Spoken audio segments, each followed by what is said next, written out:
사무엘상 27장 1에서 12절, 28장 1에서 2절 말씀입니다. 27장. 다윗이 그 마음에 생각하기를 내가 후일에는 사울의 손에 붙잡히리니 블레셋 사람들의 땅으로 피하여 들어가는 것이 좋으리로다. 사울이 이스라엘 온 영토 내에서 다시 나를 찾다가 단념하리니 내가 그의 손에서 벗어나리라 하고 다윗이 일어나 함께 있는 사람 600명과 더불어 가드왕 마옥의 아들 아기스에게로 건너가니라. 다윗과 그의 사람들이 저마다 가족을 거느리고 가드에서 아기스와 동거하였는데 다윗이 그의 두 아내 이스라엘 여자 아히노암과 나발의 아내였던 갈멜 여자 아비가일과 함께하였더니 다윗이 가드에 도망한 것을 어떤 사람이 사울에게 전하매 사울이 다시는 그를 수색하지 아니하니라. 네, 사랑하는 형제 여러분, 4월 7일 목요일 새벽 묵상에 오신 것을 환영합니다. 26장에서 다윗은 사울을 죽일 수 있는 기회를 다시 한번 생명을 살리는 데에 썼습니다. 사울의 진 가운데로 들어가서 창과 물병만 가져왔고 사울에게 호소로서 감화시켰으므로 사울은 잘못을 뉘우치고 갔습니다. 그러나 다윗은 여전히 사울이 두려웠습니다. 사울이 다시 다윗을 수색한 것이 사실이기 때문이죠. 지난 세월 동안에도 사울이 다윗을 죽이려고 한 것이 벌써 6번째이고 뉘우쳤다가도 다시 죽이려 든 것도 이미 2번입니다. 한 번은 아들 요나단에게 약속했던 것을 뒤엎었습니다. 그리고 다시 언약을 뒤엎고 이제 수색을 하고 있습니다. 그래서 다윗은 블레셋으로 망명할 생각을 다시 하게 되는데요. 이런 생각에는 나름 합리성은 있습니다.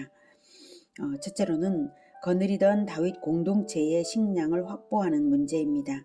나발의 사건에서 엿보이는 바 식량을 구하는 문제는 결코 쉽지 않은 일입니다. 그렇다고 이스라엘 땅에서 동족에게 약탈을 할 수는 없는 일입니다. 두 번째로는 적국인 블레셋으로 망명하면 사울은 블레셋을 자극할 수 없기 때문에 다윗을 수색하지 않을 것입니다. 셋째로는 블레셋은 사울과 경쟁하고 있으므로 용장 다윗이 훈련된 병력을 거느리고 망명하는 것을 환영할 것입니다. 그래서 적국으로 망명한 후 예상대로 사울이 수색을 중단하긴 하는데요. 합리성은 있을지라도 하나님께는 불신앙적인 행위인 것이 분명합니다. 지금까지 다윗을 하나님께서 보호하고 계셨기 때문에 오직 하나님만을 의지해야 함에도 불구하고 다윗은 인간을, 그것도 적국을 의지하는 인본적인 선택을 한 것입니다. 비록 존망의 위기 속에서 공동체를 살리고자 하는 궁여지책이었다고는 하나 잘못된 선택으로 인한 고통을 당하게 될 것은 정한 이치입니다. 한편 지난번 망명하려던 때에도 가드왕 아기스에게 왔었고 그때는 골리앗을 죽인 다윗이라는 이유로 도망쳐야 하는 위기가 초래되었었는데 똑같은 가드왕 아기스에게 갔다는 점과 왜 이번에는 받아들여졌는지 5절 이하를 읽으면 그 단서를 발견할 수 있습니다.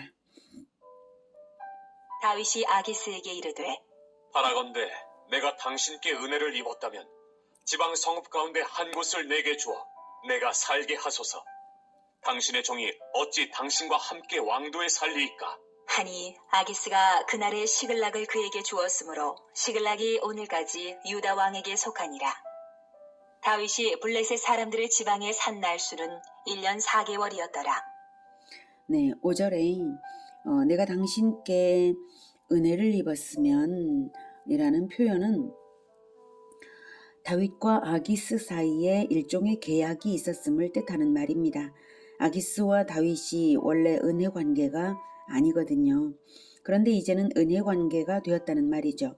그것은 아마도 용병 관계였을 것입니다. 말하자면 다윗은 자신의 군대가 블레셋 땅을 지킬 것에 대한 대가로 성읍 하나를 요구하는 것입니다. 그러했기에 다윗이 시글락을 떠난 이후에도 영구적으로 유다 왕가에 속한 것이고요. 다윗의 이동 경로를 지도로 볼게요. 예, 여기가 10광야입니다. 사울 왕이 사울을 죽이지 않고 사울의 창과 물병만 가져온 것이죠. 여기에서 블레셋의 가드로 가서 망명했고요. 그리고 다시 시글락을 받아서 이쪽으로 내려왔습니다. 시글락이 가드에 속한, 그리고 유다와 가까운 점에서 이 시글락이 다윗에게는 좋은 위치였습니다. 그리고 가드 왕과 떨어져서 삶으로써 어떤 갈등의 요소를 없앤 것이죠. 8절. 다윗과 그의 사람들이 올라가서 그술 사람과 기르스 사람과 아말렉 사람을 침노하였으니 그들은 옛적부터 술과 애굽 땅으로 지나가는 지방의 주민이라. 다윗이 그 땅을 쳐서 남녀를 살려두지 아니하고 양과 소와 나귀와 낙타와 의복을 빼앗아 가지고 돌아와 아기스에게 이르매 아기스가 이르되 너희가 오늘은 누구를 침노하였느냐? 하니 다윗이 이르되 유다 네겝과 여라무엘 사람의 네겝과 겐 사람의 네겝이니이다 하였더라. 다윗이 침노한 아말렉은 하나님을 대적한 일로 모세 때부터 이미 심판이 예정된 족속입니다. 그리고 이스라엘에게는 늘 아말렉 진멸이 사명으로 남겨져 있었습니다. 그술 사람, 기르스 사람, 아말렉 사람들은 이스라엘에게는 적대적이고 블레셋과는 우호적인 족속들이었습니다. 그래서 아기스 왕에게 보고하기는 거짓으로 유다 지역을 침노했노라고 유다 네겝과 여라무엘 사람의 네겝, 여라무엘 사람의 네겝과 겐 사람의 네겝은 친유다적인 그러한 지역이거든요. 그래서 그쪽 지역을 침노했노라 말한 것이죠. 11절. 다윗이 그 남녀를 살려서 가드로 데려가지 아니한 것은 그의 생각에 그들이 우리에게 대하여 이르기를 다윗이 행한 일이 이러하니라 하여 블레셋 사람들의 지방에 거주하는 동안에 이같이 행하는 습관이 있었다 할까 두려워함이었더라. 아기스가 다윗을 믿고 말하기를 다윗이 자기 백성 이스라엘에게 심히 미움을 받게 되었으니 그는 영원히 내 부하가 되리라. 고 생각하니라. 네, 다윗은 그술, 기르스, 아말렉을 침노할 때에 사람들을 노예로 삼지 않고 전부 다 죽인 것은 자기의 행위가 블레셋에게는 이적 행위이기 때문에 혹시나 진실이 알려지지 않게 한 것입니다. 이렇게 정당하지 못하게 적국에 망명하여 의지한 다윗에게는 자업자득으로 위기가 발생했습니다. 28장. 28장. 그때에 블레셋 사람들이 이스라엘과 싸우려고 군대를 모집한지라. 아기스가 다윗에게 이르되 너는 밝히 알라. 너와 내 사람들이 나와 함께 나가서 군대에 참가할 것이니라. 다윗이 아기스에게 이르되 그러면 당신의 종이 행할 바를 아시리이다. 하니 아기스가 다윗에게 이르되 그러면 내가 너를 영원히 내 머리 지키는 자를 삼으리라. 하니라. 네, 블레셋이 이스라엘을 침공하려고 군대를 모집하게 된 이유 중에는 짐작하건대 용장 다윗이 사울 왕에게서 떠나고 자기들 편이 되었다는 것도 한몫했으리라고 여겨집니다. 어떻든 블레셋은 이스라엘을 상대로 전쟁을 시작했고 이제 다윗에게도 참전이 요구되었습니다. 다윗은 난처한 입장이라 애매모호한 대답을 합니다.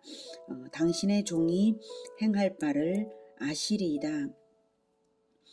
아기스의 종이면 아기스를 따를 것이라는 말이죠. 그 말은 한편 여호와의 종이라면 여호와를 따를 것이라는 의미가 내포된 말입니다. 그런데 아기스는 그 말을 참전 후에 얻을 대가가 무엇이냐는 말로 알아듣고는 너를 영원히 내 머리 지키는 자, 곧 시위대장으로 삼겠다고 합니다. 비록 다윗이 생존의 위기에 처하여서 공동체를 살리기 위해서 어쩔 수 없는 선택을 했다고는 해도 하나님의 거룩한 백성이요 이스라엘의 차기 왕으로 기름 부음 받은 자가 마땅히 거해야 할 곳을 떠나서 세상의 심장부로 갔을 때에 얼마나 비천해지는가를 보여주는 것이 아닐 수 없습니다. 위기에 처했을 때에 하나님을 의지하며 정직하게 살고 계십니까? 거짓과 인본적인 방법을 사용하고 계십니까? 오직 하나님을 의지하며 거룩한 백성의 영광을 헛되이 하지 않는 우리 모두가 되기를 기원합니다. 기도하겠습니다. 하나님, 우리는 거짓되고 부패한 세상 가운데서 거룩한 백성으로 살아가고 있습니다. 그런데 거짓된 세상에 살고 있음으로 말미암아 우리도 어쩔 수 없는 인본적인 방법을 선택하고자 하는 유혹이 있습니다. 주님, 우리를 붙들어 주셔서 악한 마귀가 우리를 속이지 못하도록 붙들어 주셔서 정직하고 거룩하게 살아갈 수 있게 하시되 주님의 은혜로 화평 가운데 살아갈 수 있게 하여 주시옵소서. 그리고 주님의 은혜로만 온전한 보호를 받을 수 있다는 것을 기억하게 하여 주시옵소서. 하나님, 우리를 붙들어 오직 주님 편에 서서 주님의 하늘과 땅의 모든 권세로서 함께 하시는 그 권세로 우리를 보호하시는 것을 우리가 알게 하여 주시옵소서. 예수 그리스도 이름으로 기도드립니다. 아멘. 이어지는 시간은 개인 기도 시간입니다.